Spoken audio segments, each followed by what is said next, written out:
بسم اللہ الرحمن الرحیم۔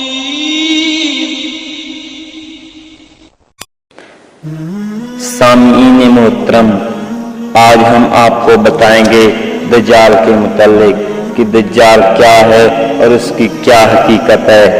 حضرت انس رضی اللہ عنہ سے روایت ہے کہ رسول اکرم صلی اللہ علیہ وآلہ وسلم نے فرمایا، ایسا کوئی نبی نہیں گزرا جس نے اپنی امت کو جھوٹے کانے یعنی دجال سے نہ ڈرایا ہو۔ جان لو کہ دجال کانا ہوگا، اور یہ بھی کہ تمہارا رب کانا نہیں۔ نیز اس دجال کی دونوں آنکھوں کے درمیان کافر یعنی کافر لکھا ہوا ہوگا۔ قیامت کی بڑی بڑی علامتوں میں سے ایک دجال کا ظہور ہے۔ اس کا ظہور ان 3 علامتوں میں سے ایک ہے کہ بعد کسی کا ایمان لانا کوئی نفع نہیں پہنچائے گا۔ اس لیے اس کی علامت کے ظاہر ہونے کے بعد غیب کا معاملہ ختم ہو کر مشاہدہ کا معاملہ شروع ہو جائے گا، اور ایمان غیب کے ساتھ ہی معتبر ہے۔ دجال کا فتنہ قیامت سے پہلے سب سے بڑا فتنہ ہوگا، اور مسلمانوں کے لیے اس میں سخت ترین آزمائش ہوگی۔ نبی اکرم صلی اللہ علیہ وآلہ وسلم نے فرمایا کہ حضرت آدم علیہ السلام کی پیدائش سے لے کر قیامت آنے تک کوئی واقعہ دجال کی فتنہ سے بڑا اور سخت نہ ہوگا۔ دجال کی ایک بڑی علامت یہ ہے کہ وہ ایک آنکھ سے کانا ہوگا، جس میں انگور کے دانے جیسے پھولا ہوگا۔ اس کا یہ عیب ایسا ہوگا وہ سب کو نظر آئے گا۔ اس واضح عیب کے باوجود خدائی کا دعویٰ کرے گا، اور ایسے عجیب و غریب کرشمے دکھائے گا کہ کمزور ایمان لوگ بہک جائیں گے اور اس کو اپنا رب مان لیں گے۔ البتہ جن کے پاس حقیقی ایمان کی دولت ہوگی وہ ان شعبہ بازوں کو دیکھ کر قطعی متاثر نہ ہوگا، بلکہ اس کا ایمان بڑھ جائے گا۔ اس کے متعلق یہ بھی آتا ہے کہ اس کی رفتار تیز ہوا کی مانند ہوگی۔ وہ جب حکم کرے گا اس وقت بارش برسے گی، اس کے حکم سے زمین سے کھیتی اگے گی۔ ان کرشمہ بازیوں کو دیکھ کر جو لوگ اس پر ایمان لائیں گے ان کے دنیاوی حالات بظاہر بہت اچھے ہو جائیں گے، لیکن حقیقت ایمان سے سرشار جو مومن اس کا انکار کریں گے اس کی دنیاوی حالات بظاہر بہت ناساز ہو جائیں گے اور مختلف مصیبتوں میں نظر آئے گا۔